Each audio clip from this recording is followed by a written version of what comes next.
small Pareto-optimal front and can maintain the diversity of the population of the Pareto-optimal solution.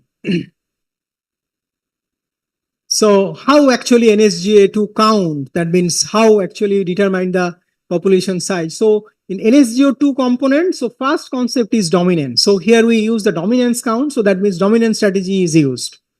So only non-dominated solutions are kept. Then for diversity, they use this crowding distance measure. What is the concepts of crowding distance? I will show. Density is less crowded region are preferred for crowded region. And NSGA2 flow. So NSGA2 classifies a population of several classes which are called fronts. See, this frontification is the main classification part. The number of classes varies from generation to generation. So that means only 2 front you can get the solution as per your population size. In the next step, you may require 4 front. In the next step, you may require only 1 front, whatever it may be. So that means your number of classification or number of front may vary from iteration to iteration. That is, it cannot stated which individual is better initially.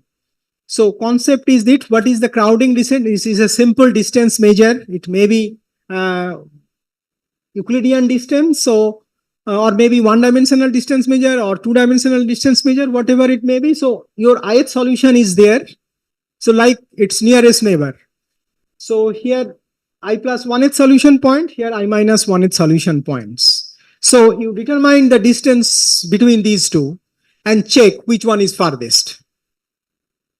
So here this higher value of the crowding distance means the solution is less crowded. Where the smaller value of crowded distance measure, the solution is more crowded. So what is the crowded tournament?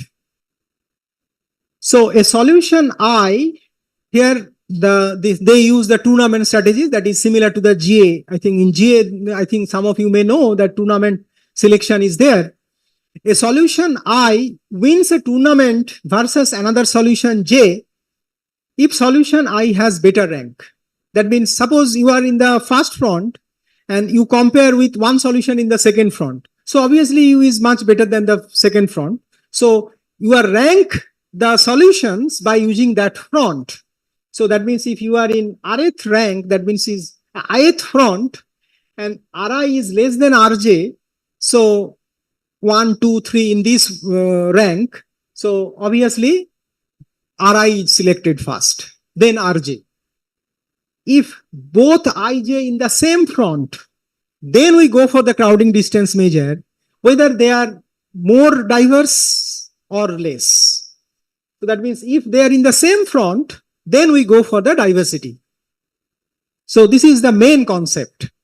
So every iteration we frontify as Pareto solutions. First choose the best front, then next best front, then next best, and so on. Pictorially, I can show you. So what is the NSGA2 elitism? So elitism concept is this. Suppose you have your child population is QT at tth iteration, and PT is your parent population. So only using your meta-heuristic component, that may be GA, maybe PSO, whatever it may be, you are generating QT from PT. PT is your parent population. You are generating by using one meta-heuristics algorithm. QT is your child population. You combine these PT and QT. Combining this, you are generating the new population, that is QT plus 1. So a population of children QT plus, combining PT and QT, you are generating PT plus 1. So from PT plus 1, you are generating new QT plus 1.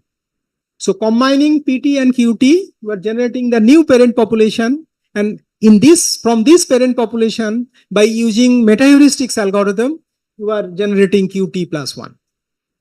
So now this PT plus 1 is determined by those concepts, that means frontification and crowding distance measure. We are generating PT plus 1. Suppose your this size, PT size is 20. So you are combining PT plus QT. That means now your population size is 40. So from that 40, you are generating 20 new solutions for PT plus 1. That is by using multi-objective specific component, that is ranking and crowding distance. And then from this PT plus 1, you are generating QT plus 1 by meta-heuristics algorithm. So this is the concept. That means GA here, because it is depends on GA, NSGA 2. Okay. So GA part is same. Only the meta-heuristics part is ranking and crowding distance.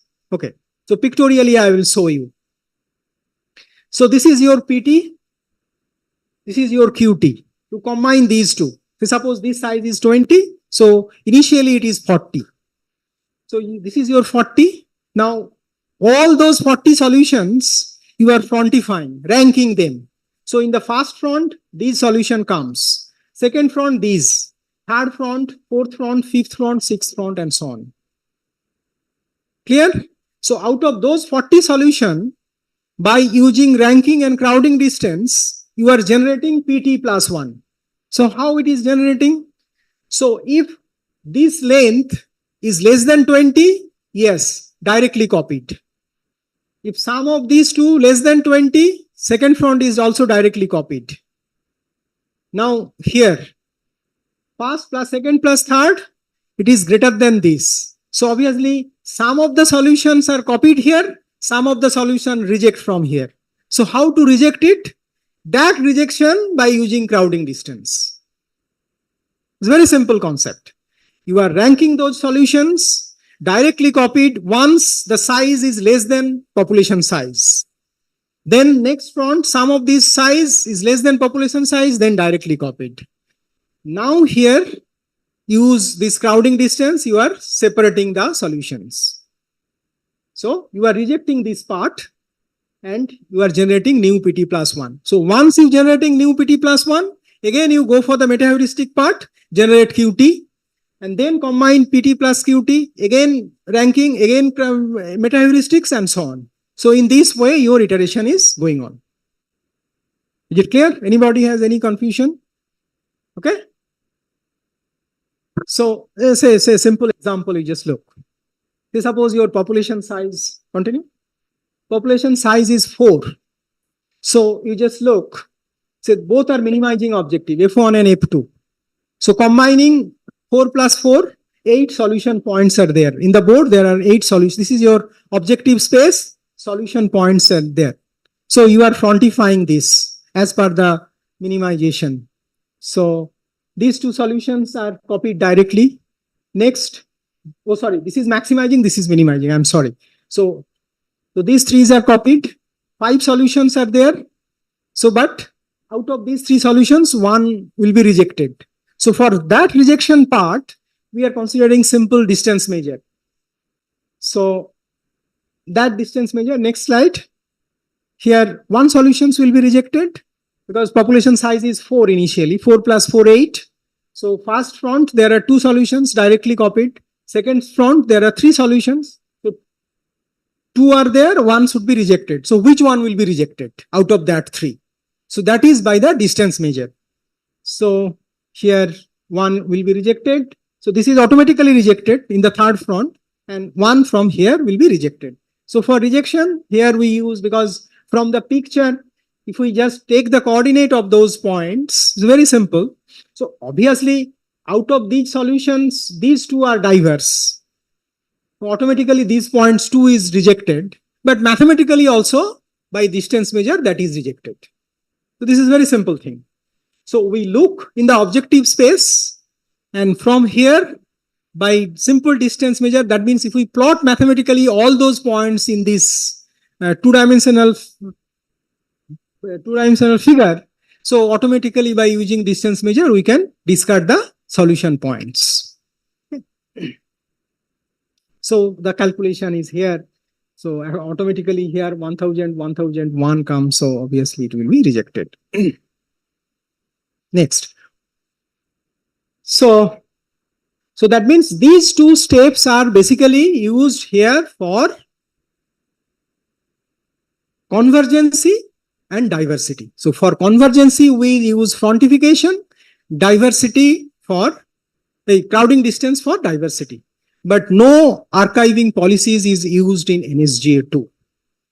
No archiving policies is used in NSGA2. So now people thinking how actually we can improve these third point, that means where the solution points are cover the whole spectrum. So for that, people are introducing these archiving policies in the new algorithms, because this is published in 2002. After that, several multi-objective algorithms paper has been published, like SPIA2, so many things, multi-objective PHO and so on, so on. So I'm not going to the detail of that other algorithm. So I just describe one. So I just go to the comparison table. This is also one of the very important algorithms. So we have used this avoices at least for 5-6 papers, because this is very, very important algorithm for discrete optimization problem. So two of my students, they completed their PhD in discrete optimization. Mostly they develop multi-objective TSP, multi-objective vehicle routing problem, this type of applications. So this is very important algorithm for discrete type of optimization problem. This performance is much better than NSGA2. And they use this active elitism concepts. Already I told you what is passive elitism, what is active elitism. So in the comparison table, I will show you, then you can understand. Okay, just skip those characteristics and so on. Yes, this one. We just look. Say suppose here we compare NSGA2, SPIA2 and avoices. So these are the basic components. You just look. These basic components are related to multi-objective component and meta-heuristics component. So fitness assignment, diversity preservation, archiving policies, selection, replacement, stopping criteria. These three are meta-heuristic specific component, and these three are multi-objective specific component. So in the first algorithm NSGA2, they use dominance depth only. So how many solutions are dominating? Because frontification, first front means it's the most depth, next front means next depth, and so on. So they use the dominance depth. So here they use both dominance count and dominance rank. Dominance count and dominance rank already I told you, and here it is mentioned. How many individual does an individual dominate?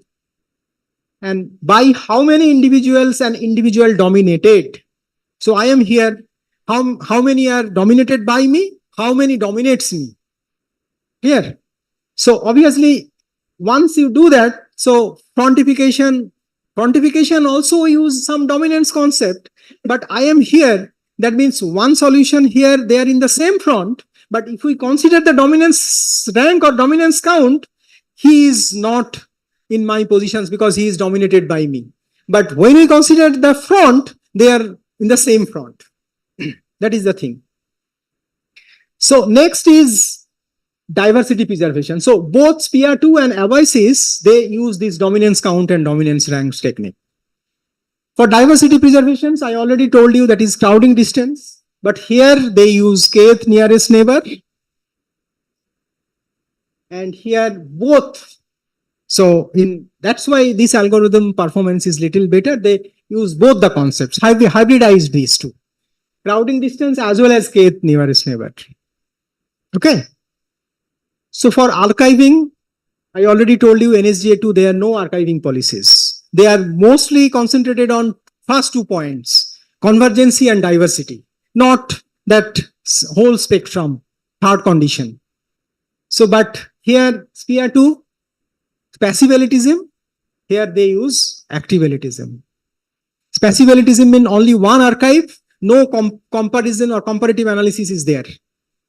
Here, active elitism, they maintained 2 fixed size archive. Why? Because they compare one archive and send it to the other archive. Concept is this. Now, these 3 components, it may be GA-based component. So that's why selection. Here for NSGA2, they consider this binary tournament. Elitism. This elitism is meta-heuristics elitism, GA elitism. GA elitism is some of the good solution always preserved. This is the concept. But that is for population only. That some of the populations who performed well, that means better solutions always preserved. That is the concept, but that is for meta-heuristics component only. But here no archiving policy is there. So, and obviously for stopping criteria, because in meta-heuristics algorithm, maybe tomorrow's class, Sir will discuss much better way than me.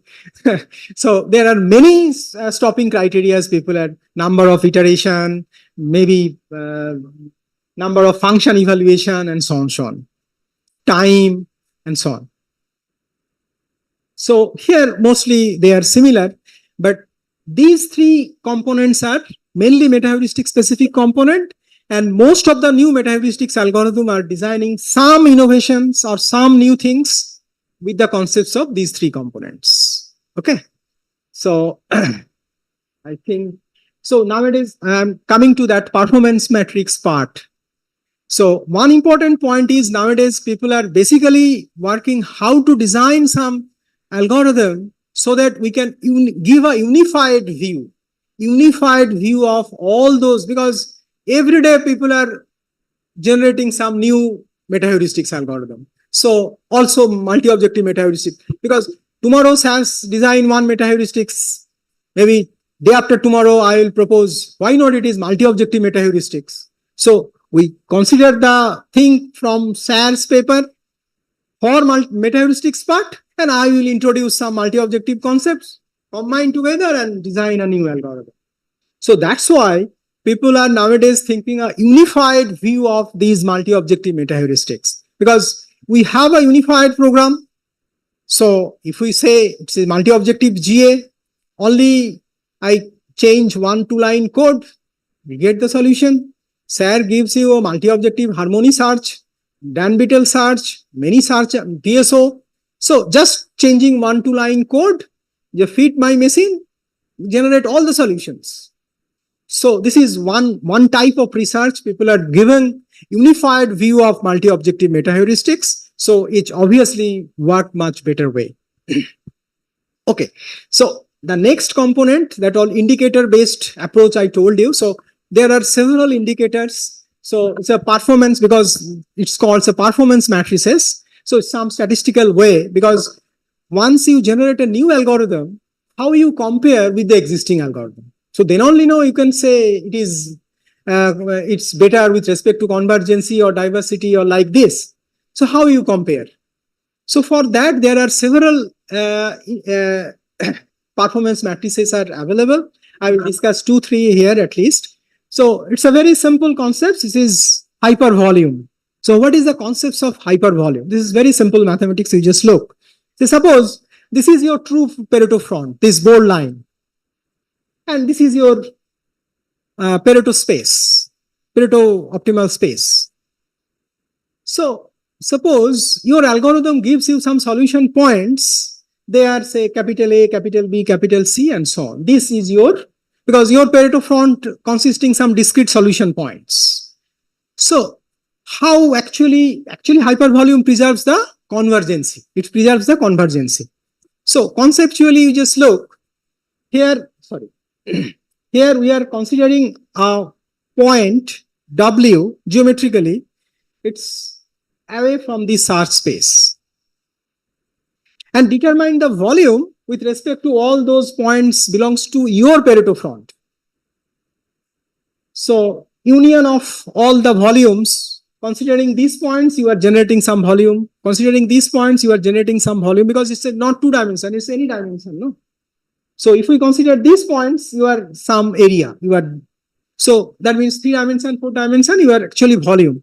So altogether you are volume, this is the sum of this. So this is called hypervolume. So conceptually you just look, if your algorithm gives you more hypervolume means these points are close, away from these points. That means close to the true Pareto front. It's a very simple mathematics. So your algorithm gives you these 3 points. Another algorithm gives you another 3 points. So you compare the hypervolume for the first algorithm and hypervolume measure for the second algorithm.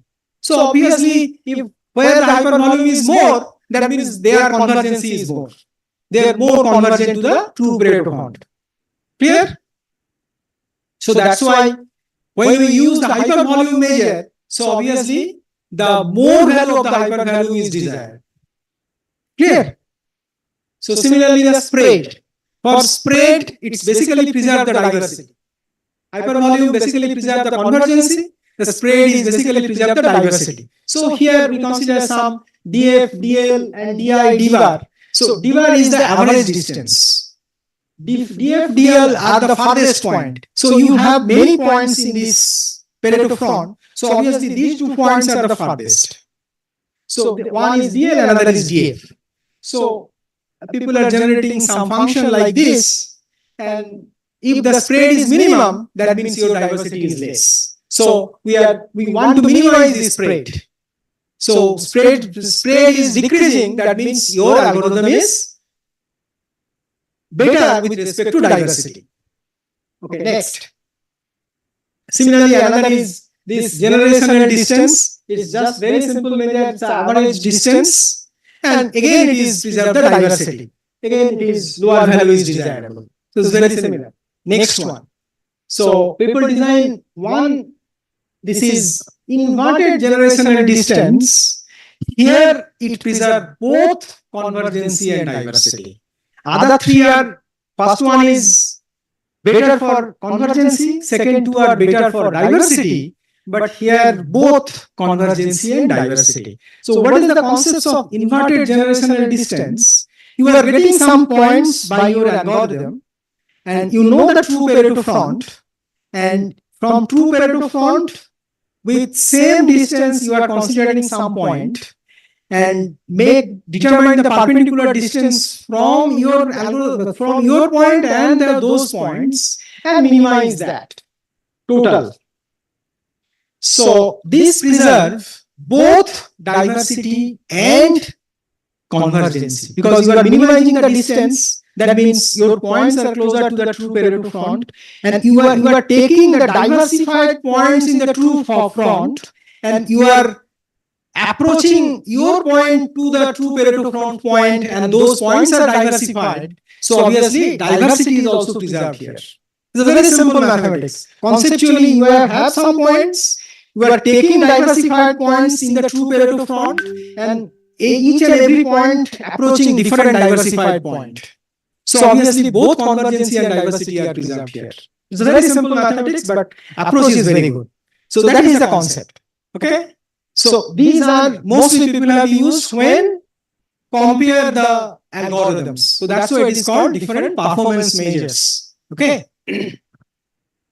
So maybe by 10-15 minutes I will complete. Next.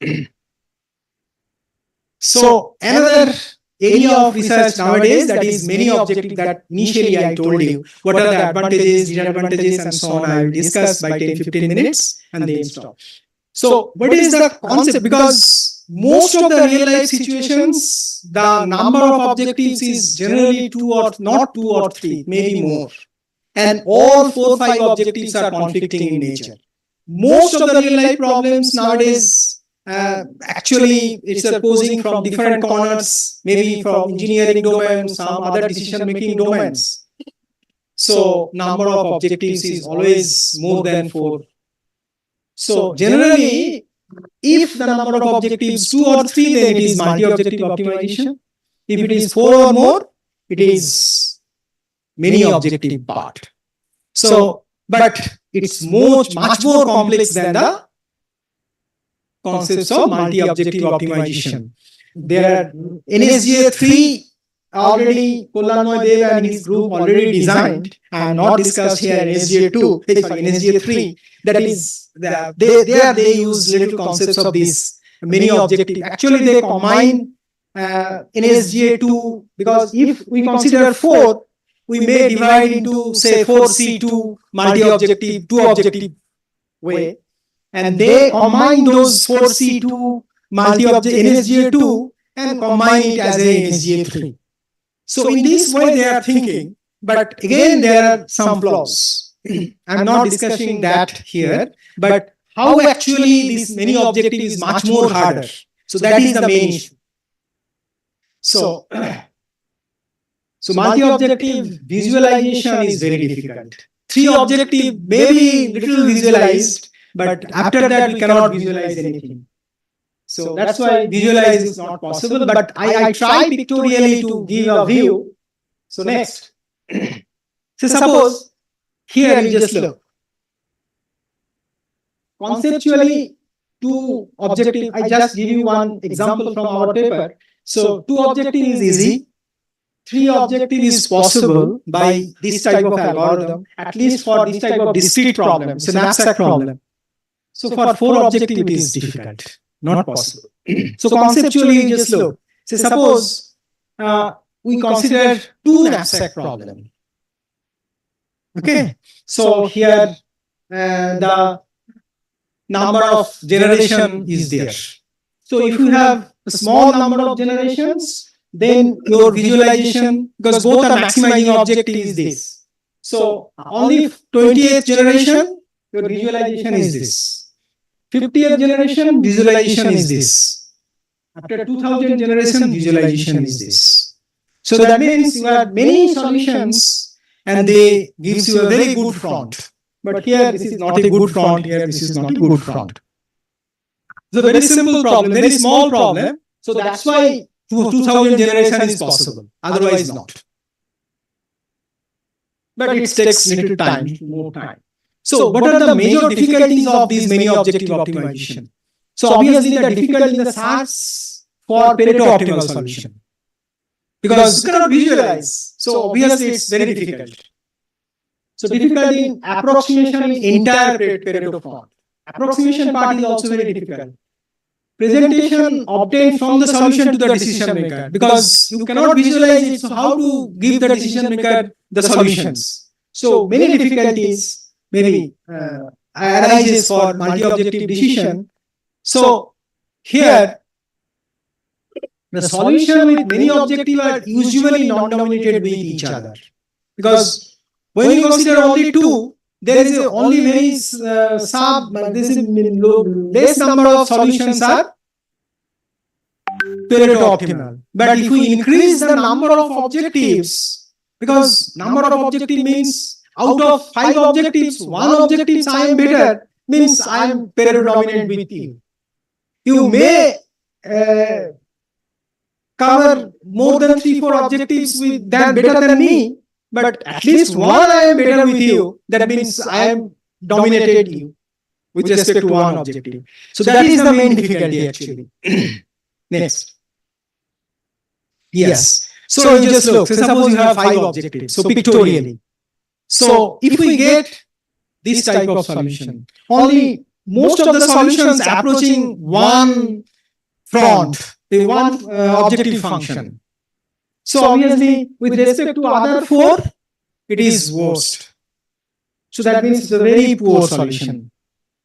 If we consider this, other than F5, all are good. So obviously not bad. But this is actually your good solution. Because with respect to all objectives, you are performing good. So maybe in two-dimensional visualization is like this. But actual visualization is not. This is a just, what is that? You are from 5 dimension to 2 dimension, you are projecting. So this is a projection of 5 dimension to 2 dimension like this. But conceptual thing is this. Okay. So now we studied one thing. So why many objective? So 5 objective maximization, 3 non-dominated vectors. So 3 non-dominated vectors are there. Next, yes, this table is very, very important. You just look, we have exercise on that. So suppose you have increasing your number of objectives. So how percentage of your solutions are non-dominated? This is very important exercise here. We just look, if we consider only 2 objectives, maybe mostly 4-5% solutions are, or 3-4% solutions are non-dominated solution. If we consider 4, more than 20% solutions are non-dominated solution. That means if your solution space having say 1000 solution, so 200 solutions are non-dominated solution. Then it is difficult to give the exercise. And if it is 8, 80% solutions are non-nominated. Impossible.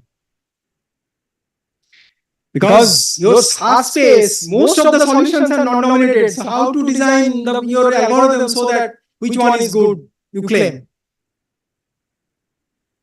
So that's the main difficulty here.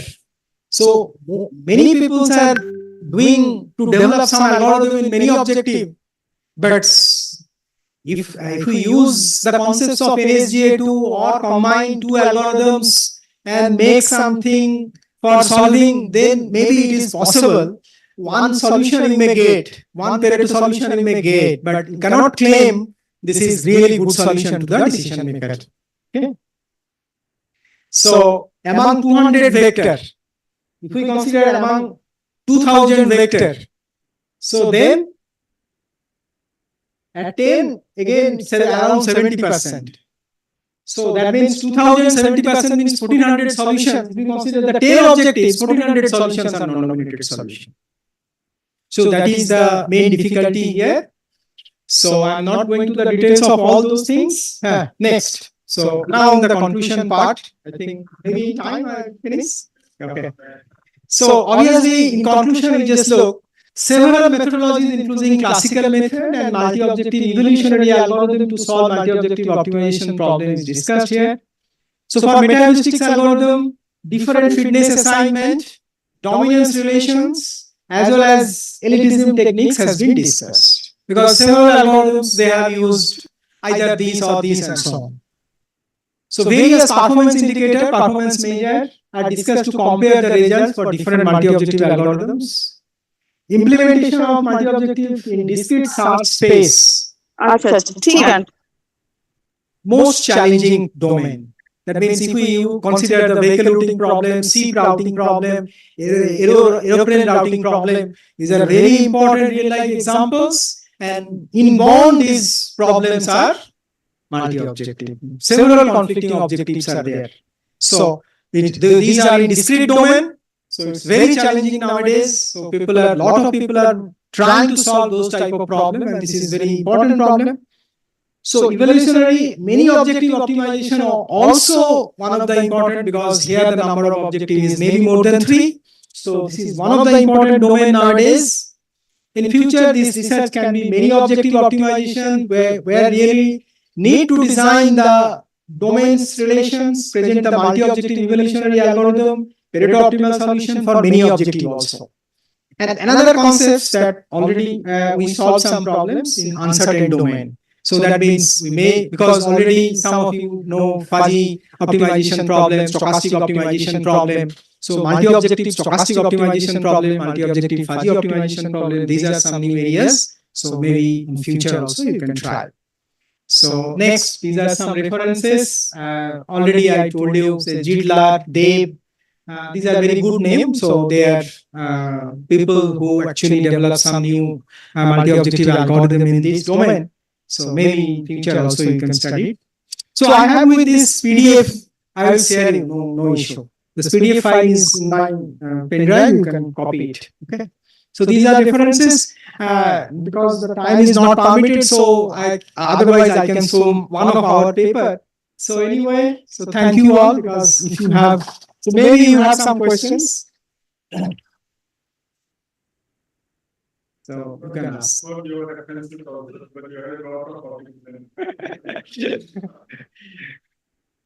you. Sure.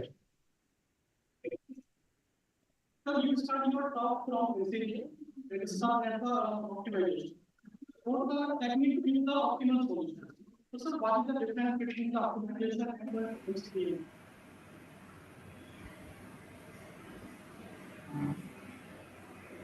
Yeah. So all are multi-criteria. Generally, why multi-criteria and all this? But the absolute reason multi-objective. So if your number of percentages is started, because if you want to buy a car, you have 10, 15, 20 different cars. So finite number of objects. Okay. So but if you want to solve a ESC, so from a city, suppose there are maybe 100 cities are there. So if one is covered with city and in the same city, there are 100 factorial solutions. That is not finite, but it is next to close to infinite. So obviously, if your number of alternative is raised to infinity, so obviously it is not an object. But you obviously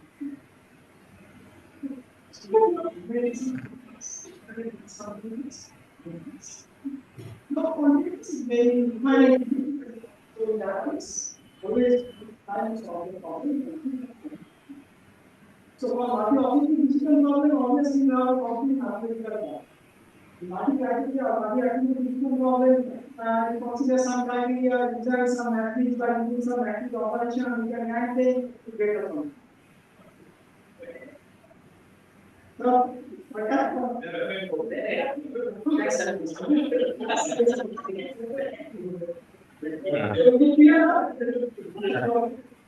Any other query from the participant? Professor Singh? Yes, sir. Yeah. Very good evening, sir. Sir, at the end of the day in last session, it is very tough to decide what to ask. This is my question. Thank you so much, sir. Thank you. Any other query from the participant? If anyone want to ask some questions, some queries, then Yes, sir. yeah. Yes, sir. Sir, I have a question. Sir, is there any physical application of IGD, sir? IGD. In your PPT, in this slide you have mentioned IGD. Is there any application of IGD? Infinite generational Disease. And this is in the performance matrix that is always in for IGD, we minimize IGD value. Yes. Minimize the IGD value because it preserves both diversity as well as convergency. Because if it is close to the point in the true Pareto front, that means your distance is minimizing. And because we are choosing those points in the true Pareto front, they are diversified point, and your algorithmic point